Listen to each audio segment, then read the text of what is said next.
Thanks for choosing this free Anfield Index podcast. If you'd prefer to listen to this or any of our other shows without adverts, then now's the time to check out Anfield Index Pro. With AI Pro, you can supercharge your entire listening experience. You'll not only get all of our podcasts without the ads, but you'll have them far faster with our quick publish feature available exclusively for subscribers. AI Pro also puts you in the heart of our sound studio, with an option to listen to many of our shows live and interact with the podcasters in real time as the shows are recording.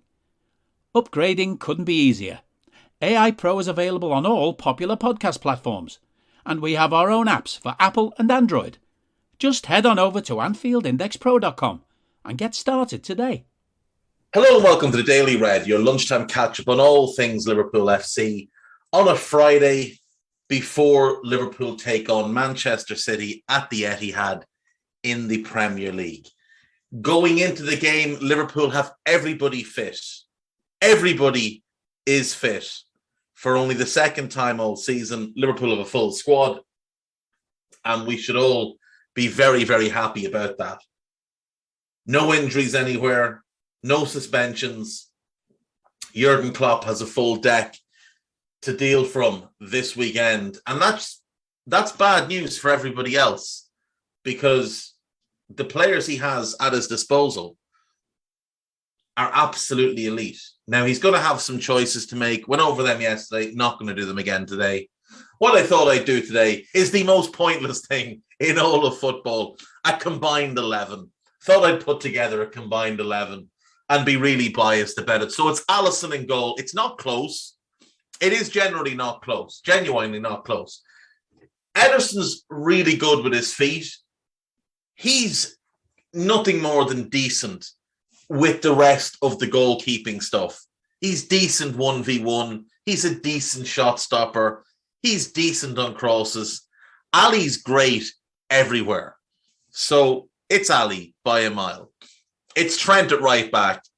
And again, it's not close. Kyle Walker is one of the most overrated players of the last decade. He's a pace merchant and little else. He's an empty-headed pace merchant. He's not a particularly good defender, but he's got great pace and he recovers a lot of his own mistakes and other people's mistakes. If you knock the ball by him and try to run him down the line, then he's good. If you cut inside him and turn him onto his left shoulder, then he struggles. Nathaniel Klein was the same thing. Kleiny was great down the touchline. Aaron Wan-Bissaka is great down the touchline. Turn any of them in onto the left shoulder and drive inside, and they don't know what to do. Trent is the best right back in world football. It's not close. It's Trent. Left back is a matter of preference. For what we need, Andy Robertson is perfect. João Cancelo is a more talented footballer than Andy Robertson, but he's not a more effective footballer than Andy Robertson. Now, people always talk about Pep and Klopp wanting different things. At fullback, they want the same things. At fullback, they want the same things. Walker is a poor man's Andy Robertson. Aggressive ball carrier, an overlap merchant, quick, straight line speed, and crosses quite a bit. Now, Walker's crosses tend to be more cutbacks, but that's part of Pep's system. Robbo's crosses are a different type. Robbo's a better crosser. But Walker and Robbo are similar enough in profile. Trent and Cancelo are similar enough in profile. Trent's just better than him. But both of them are playmakers in the team. And both of them in play function more as midfielders than they do as fullbacks. Now, I would say Andy Robertson, being the more effective player, when we already have Trent, he's the one to put in your combined 11. Virgil is in over Laporte. It's no contest. And that's with me being a big fan of Laporte. He hasn't quite been the same since he had the knee injury a couple of years ago. I still think he's City's best centre-back, but Virgil is on a different level to everybody else. So it's Virgil +1. Now, last season, Ruben Diaz was lauded as this Virgil-esque defender, despite being nothing of the sort. He's very good. Don't get me wrong. He's very good. But there's a little bit of something about him that leaves him error-prone. He's cost City points on 3 different occasions this season with bad decision-making. There's a little bit of Lovren about him. A little bit of hero ball somewhere built into the back of his brain. He just can't stay on his feet. Ruben Diaz loves nothing more than to hurl himself on the floor for absolutely no reason. Go back and watch Salah's goal against City at Anfield this season. Ask yourself, what is Ruben Diaz doing? What is he doing? Why is he on the floor? This season, Joel Matip has been better than Ruben Diaz. I think Diaz is probably the better defender overall. You can have either one. I'll go Diaz to be polite, make it fair. It's 3-1 in the defence and our keeper. It's Fabinho at holding midfield. Rodri's excellent. Fabinho's the best on the planet. Let's take a moment here to pause and pour one out for whatever small bit of intelligence was still rattling around the head of Jack Wilshere, who last night tried to claim that Declan Rice was the best defensive midfielder in the world, that Fabinho doesn't have, and I quote, Dec's presence, that Sergio Busquets is the only defensive midfielder he's seen on Dec's level, and that Dec has a harder job than Busquets did. There's a lot to unpack in that, an awful lot to unpack. There's 46 layers of wrapping paper, 19 boxes within a bigger box. And when you get to the bottom of it, there's nothing in the last box. You've been had. It's absolute nonsense. Let's start with the fact that Declan Rice doesn't actually play defensive midfield for Chelsea. He plays box to box. Thomas Souček plays defensive midfield for Chelsea. He does play defensive midfield for England, largely with a back 3 behind him and with Calvin Phillips next to him, who's also a defensive-minded midfielder. There is no planet in not just our own solar system, but any solar system on which Declan Rice is a better defensive midfielder than Fabinho. Fabinho's the best on the planet. Declan Rice, as a defensive midfielder, is the second best at his own club. Souček is a better defensive midfielder than Declan Rice. He's got better positioning. He reads the game better. He's a better tackler. Rice is better on the ball. Souček's better defensively. Let's move on. Kevin De Bruyne is in. It's him or Bernardo Silva for the right-sided number 8 role. I'm going to go with De Bruyne. Body of work. At his best, he's a better player. Left side is Thiago. Gundogan is a wonderful player. You could put Bernardo there. He's a wonderful player. But it's Thiago. Then Gundogan. Then Naby.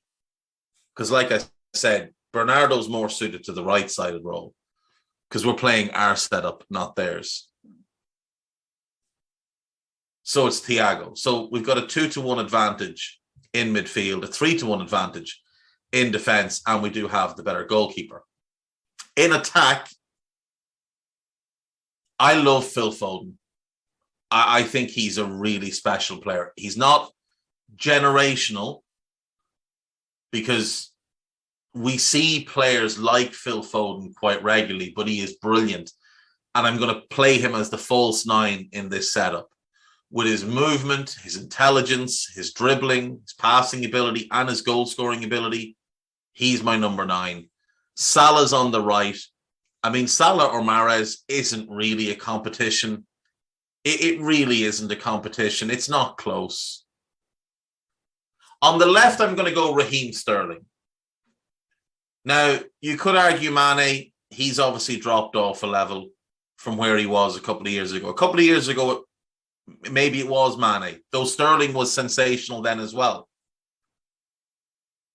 If we go from 17, 18 to now, it's got to be Sterling. Jota can be a shout. Sterling's a better all-round player. Diaz might become a better player than Sterling once he's fully settled in. But for now, I'll go Raheem Sterling, while admitting he's not having his best season. Didn't have it last year either, but he had a 3-year run where he was unbelievable. So I'm going to go Sterling. I'm going to give them a 2-1 advantage in the attack. But what I will say is we then have better depth than them, because I'm taking all of Firmino, Mane, Diaz and Jota over any of their other attacking options, over Gabriel Jesus, over Riyad Mahrez, over Jack Grealish. Give me any of our others over any of theirs. In midfield, I think I'd take Bernardo as the first backup. We'll do a backup 11 as well. Why not? So we're going to have their fullbacks, but I'm having Ibu and Matip as my centre-backs just because I can. I'm having Ibu and Matip. They can have Ederson.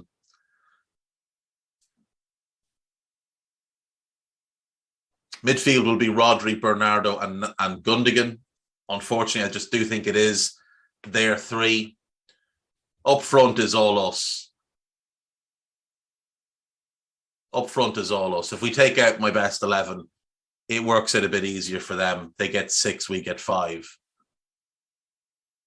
But I like my starting 11. I like it. Ali, Trent, Diaz, Virgil, Robbo, De Bruyne,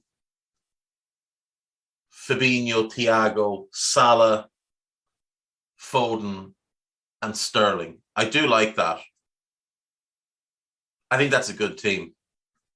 It's a 7-4 advantage to us, though. It means absolutely nothing. This was just to fill time. Anyway, let's move on then. Liverpool are on the verge, or have already completed, depending on who you read, the signing of Fabio Carvalho from Fulham. This is one we should be excited about. This genuinely is one that people should be hyped over. This kid is very, very talented, and we've got him at an absolute bargain price. 7.7 million, including some add-ons. He's only 19, doesn't turn 20 until August. Now, Romano would have you believe it's his exclusive. It's not. It's David Lynch's exclusive. David Lynch broke this news February 2nd initially. Then some fella from some website came out and said that, you know, it was the next day. On February 3rd, he wrote his story, which he's then claimed to be an exclusive since. Lynch confirmed last week that this deal was basically done. And then it came out yesterday. Romano claiming an exclusive despite everybody having it. It's David Lynch's exclusive. If I could remember David Lynch's Twitter handle, I think it's at DM Lynch. It used to be Lynch Standard. I think it's at DM Lynch now. It's his exclusive. So go and congratulate him on his exclusive, because that guy's freelance, should be working for, and I don't have any relationship with him at all. The only interaction me and David Lynch have ever had, he once called me a prick and I called him a gormless fool. Now, I may have called him a gormless fool first, but that's it. And that's years ago. He was working for like the Manchester Evening News. I think it was over Victor Wanyama. If memory serves, that's who it was over. But so I don't have any relationship with him. I'm not here to shill for David Lynch. But David Lynch is a very good journalist who should be working for a major news outlet. He's better than most of the ones currently employed to cover Liverpool. But yeah, David Lynch deserves all the credit for this story. Go and congratulate him on this story. Very excited by this player. To me, he's a little bit of a Coutinho regen. He really is. There's something very special about him. He's a wonderful dribbler. He's got great pace. He's very intelligent. He's a good passer. Can score goals. 8 goals this season in 31 games, 7 in 29 in the championship. It's a fair return for a kid who was 18 when the season started. So we reunite him with Harvey Elliott, which, again, something that should be exciting for people. They played together at Fulham for a number of years. I believe they were together for 3 years at Fulham. And they're 3 sensational talents. Now, as to where Carvalho fits at Liverpool, he may well compete with Harvey for the right-sided 8 role. He could play a little bit off the left wing. He could play a lot off the left wing, but we've got a lot of options there. I've seen some people say he could play as a false 9. I'm not seeing it. He's 5'7". He's tiny. Like, could Harvey play there? No. Why do you think? And Harvey's stockier built. Harvey'd be more able to deal with the kicking that comes with playing as a false 9. I don't think Carvalho could play there at all. I think ideally you're playing 4-2-3-1 with him as the 10, Harvey off the right and Salah as the 9, and that's probably how you get the best from Harvey and Fab. But it's going to be fun to see the two of them reunite in Liverpool Red next season. By all accounts, there's no plan to loan out Carvalho. He is going to be part of the first team squad straight away. 5 key things from Kloppo's press conference. No injuries, a full squad available. Kloppo says it's not a title decider. He says that regardless of the result, it's not a title decider. If we win, we're 2 points up. Now, I agree with him on that. If we win or it's a draw, I don't think the title's decided. If we lose, I have a tough time seeing us come back. 4 points with 7 games. They can afford to slip up once, and they're unlikely to slip up twice, unless West Ham and Wolves can do them. He's downplayed comments made about Salah and whether or not he's been affected by all the nonsense around his contract.